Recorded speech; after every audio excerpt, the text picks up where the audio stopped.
राजीव बजाज खरंच राज ठाकरेंना भेटणार? 3000 प्रशिक्षणार्थींच्या आंदोलनानंतर चर्चेला वेग. बजाज ऑटोच्या 3000 प्रशिक्षणार्थींचे आंदोलन. राजीव बजाज राज ठाकरे भेटीला चर्चेला वेग. आता पाहूयात वाळूज महानगरातून हजारो प्रशिक्षणार्थींच्या भवितव्याशी संबंधित महत्त्वाची बातमी. वाळूज येथील बजाज ऑटो कंपनीतील कमवा अनुशिका संकल्पनेअंतर्गत प्रशिक्षण घेणाऱ्या सुमारे 3000 प्रशिक्षणार्थींना विविध मागण्यांसाठी 11 ऑगस्ट रोजी कंपनीच्या मुख्य प्रवेशद्वारासमोर काम बंद आंदोलन केले. पदवी मिळाली, योग्य मानधन मिळावे आणि प्रशिक्षण पूर्ण झाल्यानंतर रोजगाराच्या संधी उपलब्ध करून द्याव्यात अशा प्रमुख मागण्या प्रशिक्षणार्थींकडून करण्यात आल्या. हजारो प्रशिक्षणार्थी एकवटल्याने या आंदोलनाची जोरदार चर्चा झाली. प्रशिक्षणार्थींच्या प्रश्नांवर तोडगा काढण्यासाठी मनसे अध्यक्ष राज ठाकरे यांच्या मध्यस्थीची भूमिका महत्त्वाची ठरत असल्याचे चित्र आहे. दरम्यान बजाज ऑटोचे संचालक राजीव बजाज हे राज ठाकरे यांची भेट घेणार का, याबाबत चर्चेला उधाण आले आहे. प्रशिक्षणार्थींच्या मागण्यांवर सकारात्मक तोडगा काढण्यासाठी दोन्ही बाजूंमध्ये चर्चा होण्याची शक्यता निर्माण झाली असली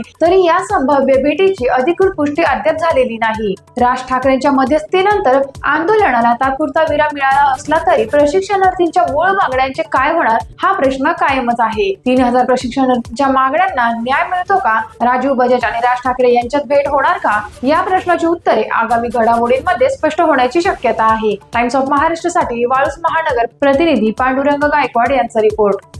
जे आंदोलन आहे, माझं नाव धीरज बापूसाहेब निळा आहे. आमचं जे आंदोलन आहे ते आमची फसवणूक झालेली आहे. आमची कंपनी नाही, आमची टिमलीज फाउंडेशनने आमची फसवणूक केलेली आहे. आमचे म्हणजे आम्हाला 2.5 वर्ष कंपनीमध्ये काम केलं आम्ही, तर आम्हाला रिजॉईनिंग करून घेतलं त्यांनी, न सांगता आमची ट्रेनिंग रद्द करण्यात आली.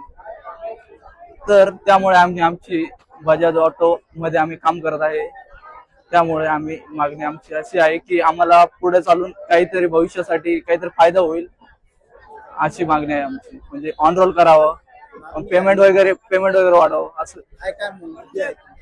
मुद्दे आमचे एवढेच आहे की आमचं पगारवाढ झाली पाहिजे, आम्हाला न्याय मिळाला पाहिजे. म्हणजे आम्हाला जे 3 वर्षात जे सर्टिफिकेट मिळणार होतं ते मिळालं पाहिजे.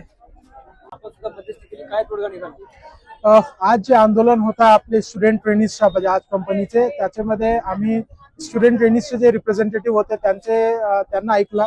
तसेच बजाज कंपनी आणि टीम लीज कंपनी यांचे जे प्रतिनिधी होते यांच्यासोबत बैठक घेतली. बैठकीनंतर स्टुडंट ट्रेनिजच्या प्रतिनिधीने त्यांचे जे मूळ मुद्दे होते ते मांडले आहेत. त्याच्यातला त्यांचं एक सर्टिफिकेट मिळावा हे एक मेजर मुद्दा होता.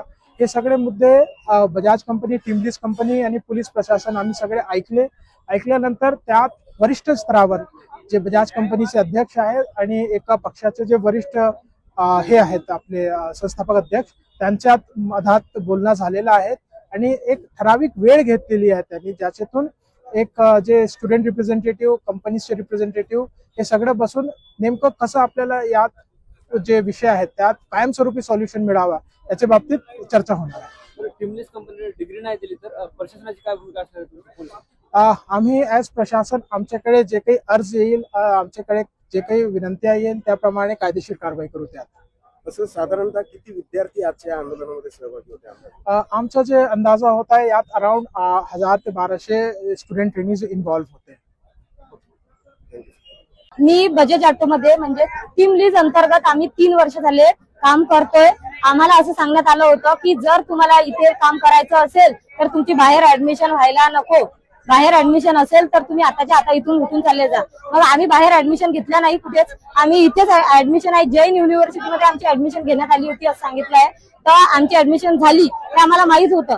मग आम्ही यांच्या भरोश्यावर होतो की आमची ऍडमिशन झालेली आहे. आमचे क्लास होत होते. त्याच्यानंतर आम्हाला क्लास झाल्याच्या नंतर आमच्या परीक्षा झाल्या. काही परीक्षा आम्ही दिल्या, काही नाही दिल्या. पण आमचं असं म्हणणं आहे की आम्हाला काही ज्या मुली आहेत ज्यांनी पूर्णपणे पेपर दिले त्यांना डिग्री देण्यात यावी. त्याच्यानंतर आम्ही नापास झालो असेल तर आम्हाला प्रत्येक वर्षात सर्टिफिकेट देण्यात यावं आम्ही नापास झालो म्हणून. त्याच्यानंतर आम्हाला अजून आता 3 वर्ष कंप्लीट झालेले आहे, आम्ही आता ट्रेनी राहिलेलो नाहीये. आम्हाला कामगार म्हणून घेण्यात यावं. शासनाने यामध्ये दखल द्यावी हीच माझी नम्र विनंती आहे. आमचं जोपर्यंत हे ट्रेनी नाव इथून निघत नाही तोपर्यंत आम्हाला कामगारांचे जेही हक्क आहेत ते मिळणार नाहीत. आम्हाला पीएफ मिळत नाही, आम्हाला बोनस मिळत नाही. मग आम्हाला जे 18,000 आता पेमेंट मिळते सध्या 1,000 आणि आमचं 3 वर्षापासून 1,000 आणि आमचं पेमेंट वाढत गेलेलं आहे. तर आता आताच्या महागाईनुसार 18,000 पेमेंट मध्ये आमचं काहीही भागत नाही आहे. आम्हाला 25,000 प्लस पेमेंट सध्याच्या घडीत तरी पाहिजे आहे. त्याच्यासाठी आमचं हे आंदोलन चालू आहे की आम्हाला डिग्री पण पाहिजे. आमच्यासोबत जो फ्रॉड झालेला आहे त्या फ्रॉड वाल्यांना बजाज ऑटोने ठेवू नये, हेच आमची नम्र विनंती आहे. आणि आम्हाला बजाज ऑटोने एक तर फिक्स टर्म म्हणून घेण्यात यावं, नाही तर परमनंट करण्यात यावं. आम्हाला आमच्या कामगारांचे जे हक्क आहेत ते सगळे देण्यात यावे. पोलीस प्रशासनाने व्यवस्थापनामध्ये चर्चा झाली त्यानंतर काय पुढे झाला? पोलीस प्रशासन असं म्हणत आहे की आम्ही तुमच्या मागण्या आहे त्या त्यांच्यापर्यंत पोहोचवतो. म्हणजे ते मध्यस्थी करण्याचा प्रयत्न करत आहे, मध्यस्थी करत आहेत की चर्चा होऊ शकली पाहिजे. कुठल्या ट्रेनिंग सेंटर टीमलीज अंतर्गत जॉब मिळालेला आहे, टीमलीज फाउंडेशन अंतर्गत. कुठला आहे ते राज्यामध्ये? ते हैदराबादचं होतं ना, राहुल बँगलोरचं आहे.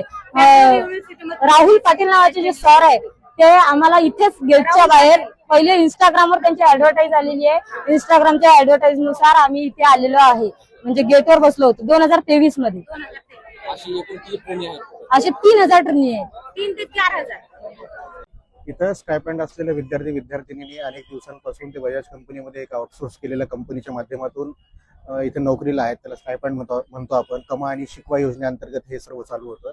पण त्यांच्या अद्याप 3 वर्ष पूर्ण झाल्यानंतर त्यांना डिग्रीज देखील भेटलेली नाही आणि त्यांना एका कामगाराप्रमाणे काम देखील ही कंपनी करून घेत आहे आणि त्यांचा मानधन त्यांना त्या स्वरूपात मिळत देखील नाही. अशा अनेक समस्या आज विद्यार्थिनींच्या इथे होत्या जे इथे नोकरीला आहेत. आणि असं करत असताना प्रशासनात बजाज कंपनी आणि ते मधली जी मध्यस्थ फाउंडेशन आहे ते दोन्ही त्यांना सहकार्य करत नव्हते. त्या पद्धतीने इथे एक आंदोलन उभं होतं. त्या आंदोलनाची पार्श्वभूमी आमचे मनसेचे पदाधिकारी राजू घोरपडे यांनी 1 महिन्यापासून या विद्यार्थ्यांची सर्वांशी संवाद सुरू ठेवला होता. त्यानंतर सन्माननीय मनसेचे नेते आमचे बाळा नांदगावकर साहेब यांच्या उपस्थितीत या सर्व विद्यार्थ्यांचा एक मेळावा झाला आणि त्या मेळाव्यानंतर आज इथे निदर्शने करण्यात आली. त्या माध्यमातून आम्ही एक टीम निवडली होती या विद्यार्थ्यांपैकी अशी 29 जणांची टीम होती. त्याच्यापैकी 13 जण आज आम्ही मॅनेजमेंटशी, पोलिसांच्या सहकार्याने, पोलिसांच्या मध्यस्थीने आज आम्ही बोललो त्यांच्याशी आणि बोलल्यानंतर तिथे चर्चा झाली. विविध मागण्या झाल्या की त्यांना डिग्री सर्वात प्रथम ज्या कमवा आणि शिका योजनेखाली तुम्ही ती डिग्री त्यांना द्यायला हवी ती दिली नाही, ती द्यावी. त्यानंतर त्यांचा पगारवाढ करण्यात यावी, त्यांना परमनंट करण्यात यावं आणि अशा अनेक मुद्द्यांवर एक जवळपास 9 ते 10 मुद्द्यांवर चर्चा झाली. आणि सकारात्मक चर्चेदरम्यान माझे सहकारी दिलीप चितलांगे यांचा फोन आला आणि त्यांनी माहिती दिली की मुंबईला मनसे नेते सन्माननीय राजसाहेब ठाकरे आणि बजाज ऑटोचे सर्व श्री राजीव बजाज या दोघांची सविस्तर या संदर्भात चर्चा झाली आणि ते दोघेही बाहेर मुंबईत नाहीत किंवा बाहेर दौऱ्यावर आहेत, पण ते दौऱ्यावरून आल्यानंतर दोघे या संदर्भात चर्चा करतील आणि इथल्या आमच्या या विद्यार्थिनींपैकी काही प्रतिनिधी आम्ही मुंबईला किंवा ते सांगतील जे ठरवतील त्याप्रमाणे एका जागी भेटून याच्यावर सविस्तर चर्चा करून याच्यावर तोडगा निघणार आहे. साधारण किती दिवसानंतर?